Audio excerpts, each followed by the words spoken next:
Hey everybody, it's Josh. Might not be doing as many videos this week and a half. My father is not doing great. He's doing a little better, but I guess he has sepsis. So he's up in Pennsylvania, and I'm going to be going up there about the middle of the week. But I want to do these videos because really it helps me. Hopefully it helps you. Hopefully I can give you some sort of comfort, guidance, wisdom in some way at least. For me, it does the same thing.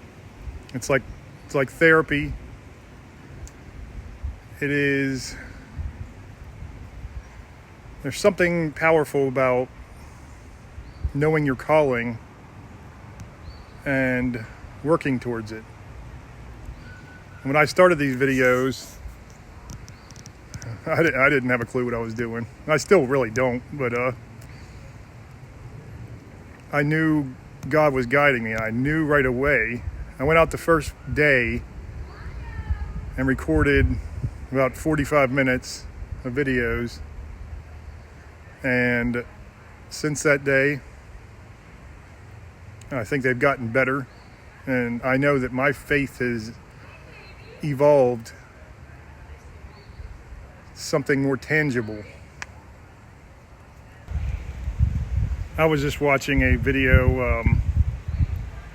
Russell Brand, the former actor, and now he does his own podcast and everything. He's a very spiritual person. He was, I think,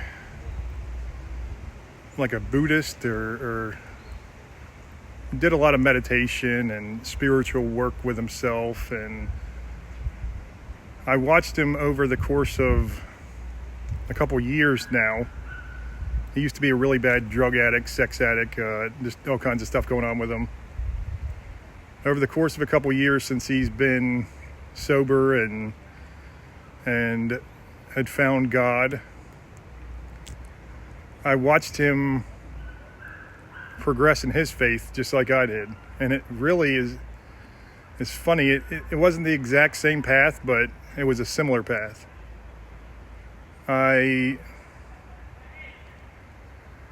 know I've told this story before, but after my awakening, when God saved me, my spiritual rebirth, God told me to go out and to study every religion, spirituality, philosophy, mythology, story, whatever I could. He told me to do this. Of course, we always draw our own conclusions as to why. You know, we go into something, might go into a science experiment with some sort of bias, or whatever we do, we have some sort of bias going into it. So I was thinking, I'd been a Christian, raised a Christian, and I still believed in Jesus. I was like, it's okay, I'll believe in Jesus, but I want these other practices. I want to take the best of every religion that I could find and kind of form my own type of religion. It would still be based on Jesus as a central character, and I still always believed in his message because I'd felt Jesus' presence when I was very young, and that was very powerful to me. And really, I think I fell victim to what a lot of people fall victim to nowadays. We live in a society where Christianity is just shunned. It is disgraced. It is mocked. It's really just, I watch almost every show that I watch that even brings it up to mock either the religion or the people that worship it. So I was like, well, I'm above Christianity. I didn't think I was above Christianity, but I was like, there has to be something more. So I was like, I never got the connection through just worshiping Jesus. I never got that feeling of, yes, I felt his presence, and that was very powerful, but it gave me no direction. And I do think that we have to be wiser and older and really start to mature before we can really appreciate what Christ brings us.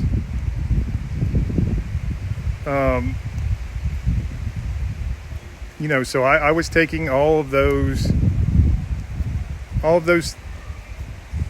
bits of wisdom from every single religion that I could. And really it was a way of worshiping more than an actual ideology. So, I'm not one who meditates. My meditation is walking in the woods. For me, that is, that is my way to connect spiritually. You'll have to excuse me. I'm still getting over whatever this is, and it's been a crazy couple weeks. The allergies are still running wild, but my spirituality is more of a mystical type thing. I always was so intrigued by the different perceptions our mind can have of things that are unknown in this world. And I still am. So I was like, well, Christianity doesn't quench that thirst, so I will look elsewhere. And I did. I looked all over, and I learned so much of what to do and what not to do. I really did. But then something started happening, and I noticed it, and I was like, oh, this is interesting. It is like everything, all roads led back to Christ. Every single thing that I found just led right back to him. And I was like, how can this be? How could this have been right in front of my face this whole time? Christianity's not like a mystically spiritual religion. I never saw that side of it. And this is what I saw. Actually, Russell Brand was talking about the same exact thing. He always, when he thought of Christianity, he thought of, the monks going, Om, doing their chants, or he thought of, you got to turn to Jesus, that country lady telling you got to turn to Jesus, or, are you going to hell? Got that a lot when I was younger. They don't tell you about the many, many, many layers of Christ and his teachings. I'm going to try to remember what he said, and I'm probably going to butcher it. He was saying Russell Brand was saying something along the lines of, in this world that is increasingly losing its meaning, everything, morals, values, everything seem to be deteriorating. We find there has been a figure that is so profound and so transcendental that has been with us this entire time. And that is Christ. And he didn't say it that way. I'm just kind of putting my own spin on the thing, because of course I don't have notes or anything, but I come prepared, right? But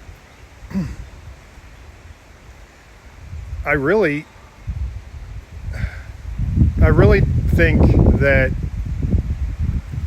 we are all searching for something, all searching for that higher meaning. Some of us just may be content just shoving it aside and not worrying about it one bit. The people who suffer the most, people who, addicts especially, addicts know this hidden truth. They don't know it in the way that they should know it. They know of it. Because we are all running from just the pain, the suffering. We are all running from it instead of doing what we should and finding meaning in it. You know, I've said that when God saved me, one of the greatest things He did for me was show me the meaning of every second of my suffering. And that, along with giving me wisdom, excuse me again, giving me wisdom that I didn't ever learn. You know, I have people commenting, you know, you're so insightful and you think of all these things, where's this wisdom come from? And it doesn't come from me. I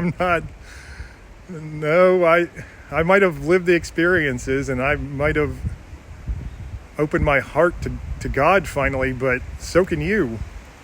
It's already inside of you. It was like when I was reborn, like God just opened up an eternal library of wisdom and said, here you go. Now that doesn't mean that I have access to all this wisdom all the time. What it means is, if you go into a library that stretches on forever, you better know what you're looking for.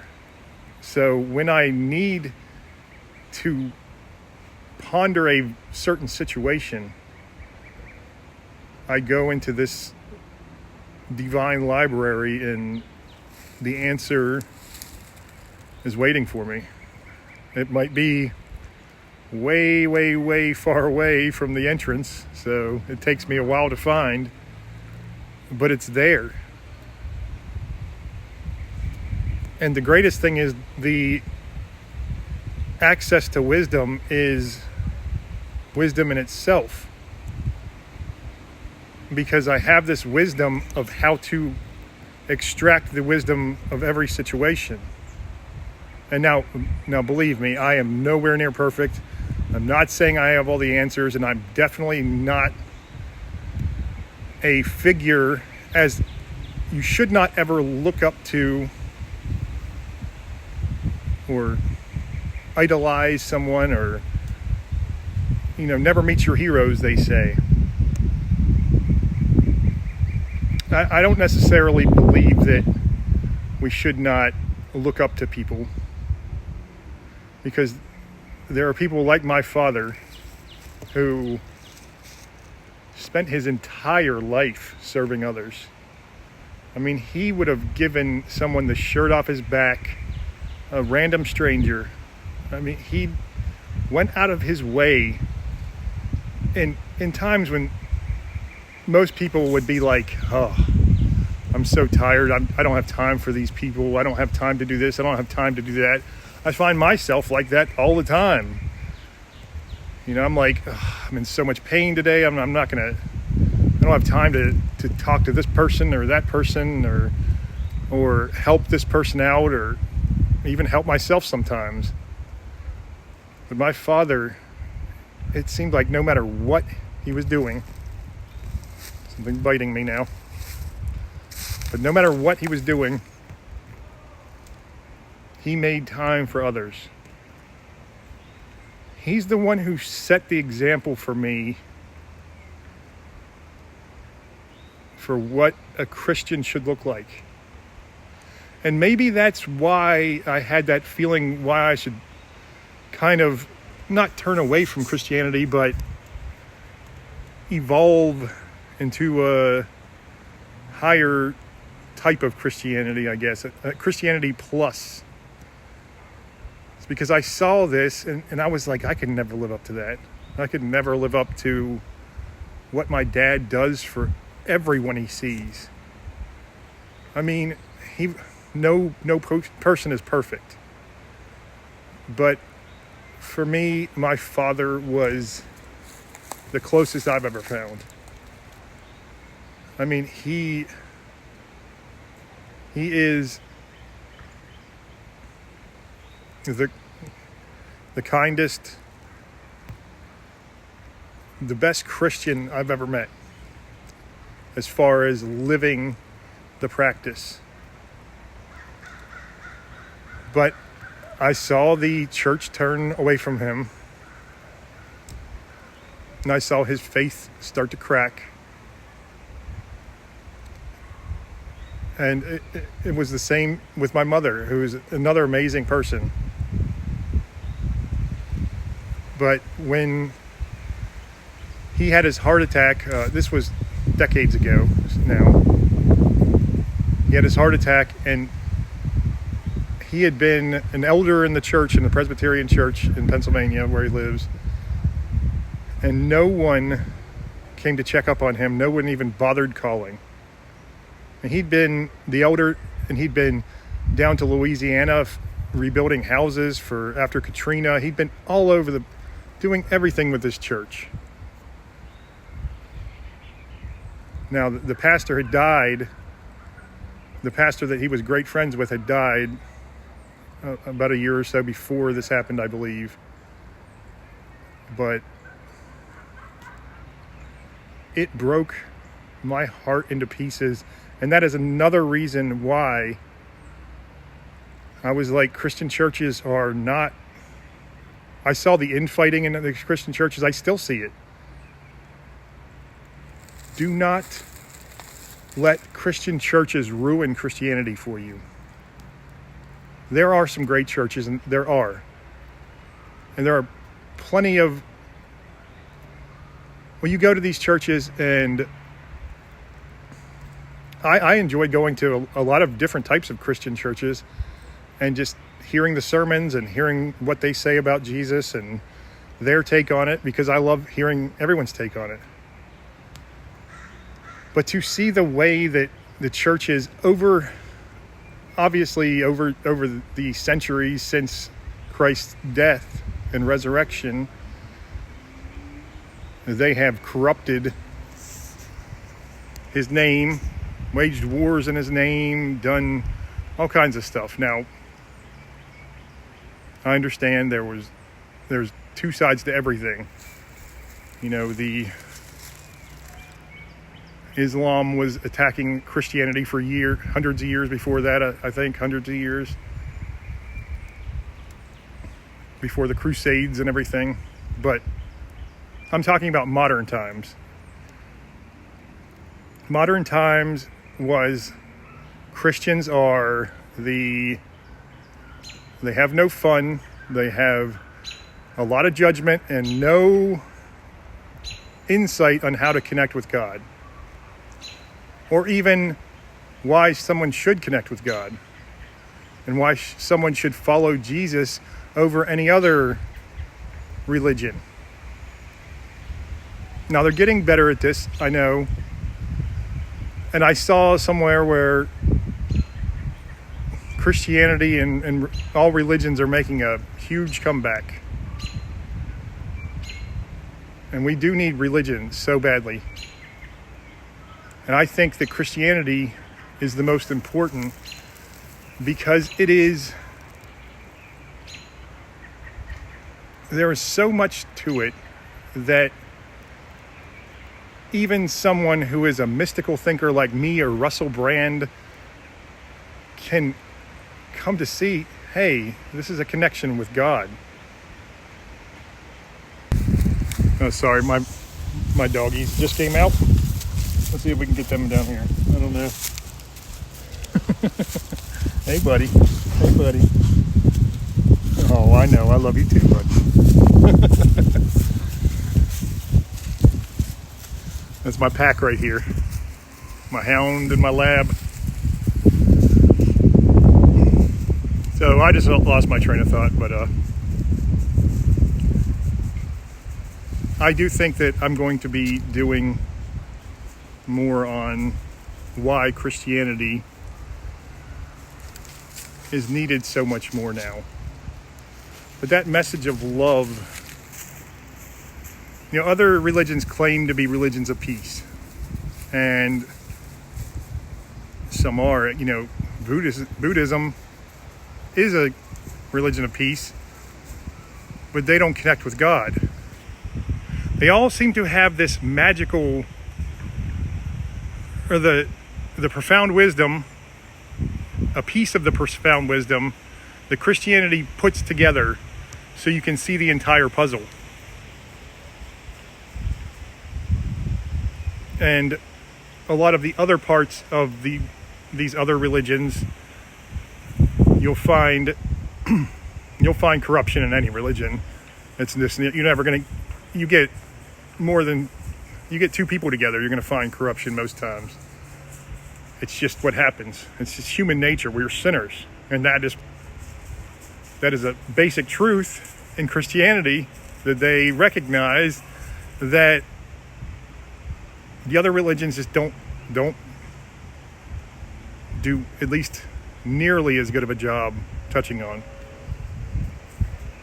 Now, my videos are going to be, I might be doing a couple one day and releasing them a day that I'm not going to be able to do some. I want to do as many as I can, because this really, it helps me a lot, more than you all know. And I'm so grateful for all of you who watch these videos. And I hope that I can help you the way that you're helping me. Even to nudge you towards your spiritual path, to nudge you towards your enlightened spiritual state. Learning more about Christ, learning more about just life in general. I really do hope that all of you know that even if I wasn't doing these videos, if God hadn't have saved me that day and hadn't have sent me to you and you to me, I don't know what I would be doing right now. My sister and brother-in-law have been in Pennsylvania taking care of my mother, who's been paralyzed. And my father has had so many health issues since in the past couple years. And I don't know if I would be able to keep myself together, to keep their spirits up, to just lift my family up.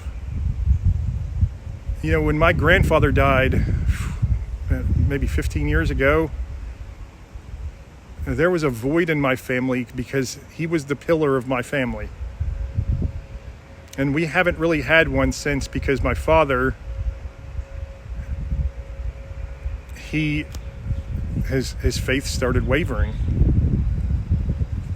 I hope I can show him, and however long he has left, and I hope it's a long time, I hope I can show him and my mother that the Christian churches should just be, don't even worry about them.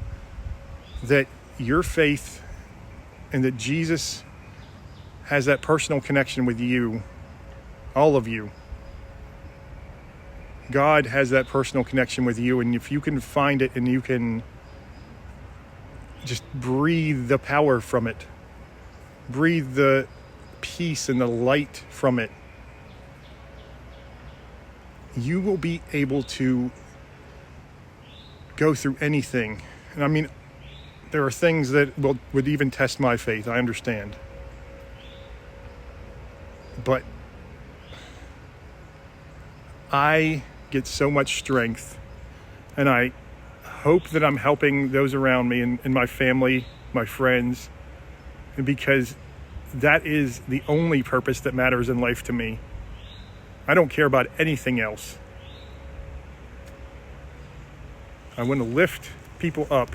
I want to show them this is a beautiful world, despite the insanity and the deterioration of morals and values and meaning and truth. It is beautiful. And we have beauty inside of us. We've just been conditioned to hide from it. Because that's what sick societies do. Sick worlds, they must crumble in the light. We must have a peaceful war and bring the light back to the masses. I love you all. I hope to see you soon. As I said, I'm going to be trying to do videos. I might be doing a few from my hotel room. Who knows? But I'm going to try to get as many in as I can. And I will keep you posted on my father's health. And thank you to those who have wished him and prayed for him, wished his health to be better. I've been praying for him. I usually don't pray for things. I pray for guidance is the main thing I ask for from God. But I definitely prayed for my father's health. And if God decides to take my dad, if he decides that even today or tomorrow is the time, or if he has another 10, 20 years, I will thank God every single day. Because I don't ever pretend to know God's plan. I don't ever get angry with God because he takes something from me that, like he's some sort of person dealing out favors. No, I am thankful because I understand even in the next life, there is so much meaning and so much beauty because I've glimpsed that next life. God has shown me to not be afraid of these things, not be afraid of death. And I've said this before, and I'll say it one more time. I heard it on a person who had a near-death experience, and someone asked them if it was so magical and so amazing in heaven, like the greatest experience you ever had, don't you just consider just ending your life and getting back there? And they said, no, you don't understand. I'm no longer scared of death, but I'm no longer scared of life either. They saw the beauty in life just as they saw the beauty in the afterlife. Because you can bring heaven here and you can hold that heaven in your heart. God bless you. I'll talk to you soon.